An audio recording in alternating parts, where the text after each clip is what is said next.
जी बिस्मिल्लाहिर्रहमानिर्रहीम, अस्सलाम वालेकुम। मैं हूं बिलाल अहमद। उम्मीद है आप सब खैरियत से होंगे। जैसा कि हमने सबसे पहले ये ब्रेकिंग खबर आपको दी थी कि बानी एमकेएम अल्ताफ हुसैन पर जो पाबंदी आयद है, एक बार फिर सिंध हाई कोर्ट में एक दरख्वास्त दायर कर दी गई है। और वो दरख्वास्त क्या है, मैं सबसे पहले आपके सामने वो दरख्वास्त, उसका मतन और उस पर क्या ग्राउंड लिया गया है, और फिर एक अहम सवाल ये कि लाहौर हाई कोर्ट के बजाय सिंध हाई कोर्ट में ये दरख्वास्त क्यों दायर की गई है, किस तनाजुर में दायर की गई है, और सिंध हाई कोर्ट में दायर करने की वजह क्या है। ये दरख्वास्त मैं आपके सामने इसका जो पूरा कंटेंट है वो बयान करने जा रहा हूं, और आपको ये दरख्वास्त दिखा भी रहा हूं कि कितने सफ़ात पर मुश्तमिल है, किस किस को ये फरीक बनाया गया है, कौन से जजिस ने इस दरख्वास्त को सुनना है। कल तमाम तर जो मालूमात हैं वो आपसे शेयर करूंगा। तो सबसे पहले बात कर लेते हैं कि जी इसमें पिटिशनर और जो रिस्पॉन्डेंट हैं वो कौन कौन हैं, और फिर इसमें जो कंटेंट बयान किया गया है, वो जो ग्राउंड है इस कॉन्स्टिट्यूशन पिटीशन में, वो कौन सा दिया गया है, और इसके इम्कानात कितने हैं कि इस दरख्वास्त को सुना जाएगा कल। तो सबसे पहले बात कर लेते हैं जी, निसार अहमद इसमें पिटिशनर हैं। और इसमें बात की जाए रिस्पोंडेंट्स की, तो सेक्रेटरी मिनिस्ट्री ऑफ इंटीरियर यानी कि federal secretary ministry of interior, वफाकी वजारत दाखिला, और सेकंड मिनिस्ट्री ऑफ लॉ यानी कि वफाकी वजारत कानून, और थर्ड इसमें बनाया गया है मिनिस्ट्री इंफॉर्मेशन ऑफ पाकिस्तान, वजारत इत्तलात वफाकी पाकिस्तान, और चौथा चूंकि ये पाबंदी जो है वो पैमरा की जानिब से लगाई गई थी एक नोटिफिकेशन के थ्रू, तो पैमरा को भी फरीक बनाया गया है, रिस्पोंडेंट नंबर 4 की रखा गया है उसको। और अब बात करते हैं इसमें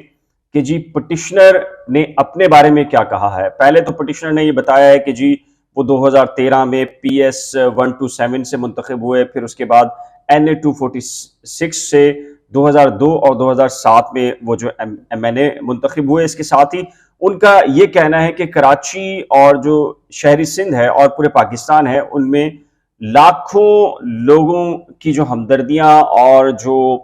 सियासी वाबस्तगी है वो अल्ताफ हुसैन से है। और अल्ताफ हुसैन पाकिस्तान के वो वाहिद सियासी लीडर या कायद हैं जो कि मिडिल क्लास जो लोग हैं उनको रिप्रेजेंट करते हैं, या मुल्क का जो गरीब तबका है, मिडिल क्लास तबका है, उसकी नुमाइंदगी करते हैं अल्ताफ हुसैन। और ना सिर्फ बल्कि नुमाइंदगी करते हैं, बल्कि लाखों ऐसे लोग हैं जो उनकी उस स्ट्रगल की वजह से उनसे बेपनाह मोहब्बत करते हैं, उनको सुनना चाहते हैं, उनको देखना चाहते हैं, और उनकी सियासी सरगर्मियां देखना चाहते हैं। पॉइंट नंबर 4 पर जो निसार अहमद पवड़ साहब ने मौक़िफ़ अख्तियार किया है, वो ये कहा है कि चूंकि गरीबों और मिडिल क्लास की नुमाइंदगी की वजह से अल्ताफ हुसैन की शोहरत बहुत ज़्यादा है, और उन्होंने इस सिलसिले में खिदमत खल्क एक फाउंडेशन बनाई थी जो कि लाखों मिलियंस ऑफ विडोज का जिक्र किया है, कि जिसमें लाखों जो बेवाएं हैं, यतीम हैं, गरीब हैं, उनकी मदद की जाती है। और इसके साथ साथ ये बताया है दरख्वास्त में कि अल्ताफ हुसैन मुहिब्बे वतन पाकिस्तानी हैं, पाकिस्तान का दर्द रखते हैं, और दौरान हिजरत उनके बुजुर्गों ने कुर्बानियां दी और पाकिस्तान के क़याम में एक अहम किरदार अदा किया है। अच्छा, अब 6 नंबर जो पॉइंट है उसमें निसार अहमद ये कहते हैं कि जो उनकी सियासी तकारीर हैं उसको मिसअंडरस्टैंडिंग किया गया, और इसकी वजह से उनके ऊपर लाइफ जो है पाबंदी लगा दी गई। उनका तनाजुर जो था उसको जो है वो गलत उसका रुख दिया गया, और उसकी वजह से उनको लाइफ पाबंदी का सामना है। और ये पैमरा ने एक नोटिफिकेशन जारी किया जिसके तहत उनकी जो लाइव तकारीर हैं या तस्वीर है या खबर है, वो भी पाकिस्तान का जो मेन स्ट्रीम मीडिया है उसके ऊपर मुकम्मल तौर पर बैन लगा दिया गया। और इसके बाद ये कहा है कि जी कि अल्ताफ हुसैन ने उसके बाद बाकायदा तौर के ऊपर अगर उनकी तकारीर का जो मतन था उसका मतलब गलत लिया गया, तो अल्ताफ हुसैन ने वजाहत करने के बाद माफ़ी भी मांग ली थी। और जब माफ़ी मांग ली थी तो उसके बाद जो है ये जो मैटर है वो ऑलरेडी ख़त्म हो जाता है। लेकिन उनका ये कहना है कि जो हेट स्पीचेस के जो केसेस थे वो बरतानिया में चलाए गए, लेकिन वहां पर जाहिर है कि वो उन केसेस से जो है वो बरी हो चुके हैं। और फिर एक 1978 से लेके 1984 और 1984 से लेके अब तक की जो हिस्ट्री है एमक्यूएम की, महाजिर कौमी मूवमेंट से ले लीजिए या दीगर धड़ों बदियों का जिक्र है, ये सारा के सारा जो जो मैटर है ये इस कॉन्स्टिट्यूशन पिटीशन के अंदर है। और ये फिर कहा है कि जी पैरा जो 9 है उसमें ये कहा है कि ये जो पाबंदी है लाइफ टाइम स्पीच की और जो पॉलिटिकल एक्टिविटीज से रोका गया है, ये आइन का जो आर्टिकल है 4, 17, 19 और 25, इसकी ये सरीहन खिलाफ वर्जी है। इस सिलसिले में निसार अहमद पंवर साहब का ये भी कहना है कि उन्होंने जो कंसर्न जो रिस्पोंडेंट्स हैं मीन्स के वफाकी वजारत कानून, पैम्ब्रा, वजारत इतलात और नशरियात और वफाकी वजारत दाखिला, इन सब से रुजू किया और उनसे ये रिक्वेस्ट की कि बराह करम,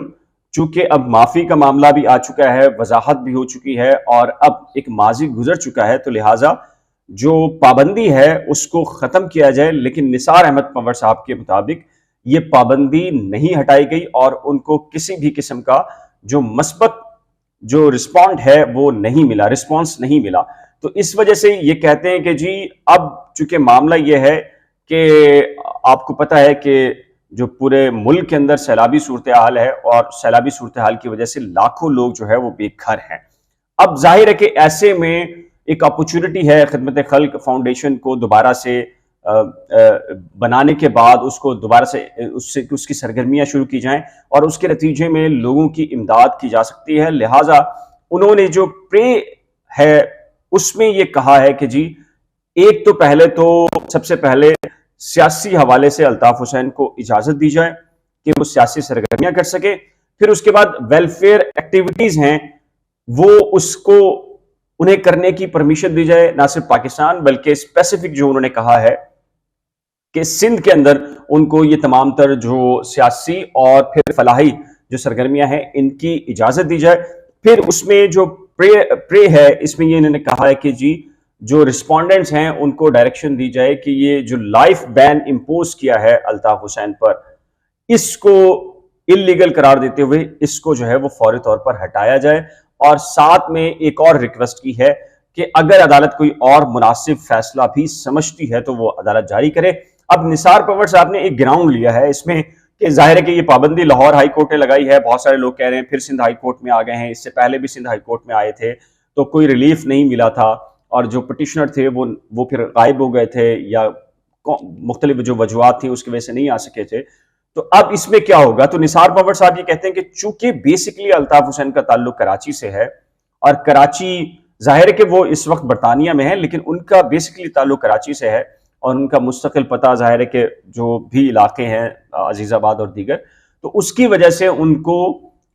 ये कहा है दरख्वास्त में निसार पंवर साहब ने कि उनका राइट ये बनता है कि बीइंग कराची के एक रिहायशी या उनका ताल्लुक है तो सिंध हाई कोर्ट एक जाहिर के दायरा अख्तियार बनता है उनके नज़दीक, तो वो इनकी समाअत करे। तो अब खालिद मुमताज एडवोकेट साहब हैं जो कि वकील हैं, सीनियर जो कौंसल है, अब उन्होंने इंगेज की है,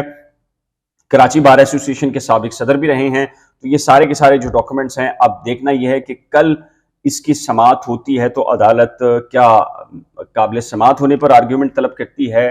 नोटिस जारी करती है, क्या करती है? तो जाहिर है डेफिनेटली ये फैसला तो अदालत ने करना है। इससे पहले जो पिटिशन थी अदालत ने कम से कम 3 से 4 मरतबा पिटिशनर को ये अपॉर्चुनिटी दी थी कि वो आए और अपनी जो भी आर्ग्यूमेंट्स है उसको रखे, लेकिन आपके इल्म में है कि इससे पहले भी इसी नौयत की पिटिशंस थी लेकिन वो जाहिर है कि वो परसू नहीं हो पाई थी। जाहिर है कि उसकी बुनियादी वजूहत भी आप जानते हैं। तो ये ताज़ा तरीन अपडेट्स हैं। तो शाम तक एक और खबर इसी के अंदर से खबर निकलेगी इंशाल्लाह। तो जैसी वो खबर डेवलप होगी तो मैं तमाम तर तफसीलात आपके सामने रखूंगा। अगर आप की राय क्या है इस सिलसिले में, अपनी कीमती राय का इजहार नीचे दिए गए कमेंट सेक्शन में जरूर तहरीर कीजिएगा। एक नए व्लॉग के साथ जल्द मिलेंगे, लेकिन उससे पहले रिक्वेस्ट है कि करंट अफेयर्स विद बिलाल और नई खोज को अगर अभी तक आपने सब्सक्राइब नहीं किया तो बराए करम सब्सक्राइब, वीडियो को शेयर, लाइक और बेल आइकन को लाजम प्रेस कीजिएगा। अल्लाह हाफिज।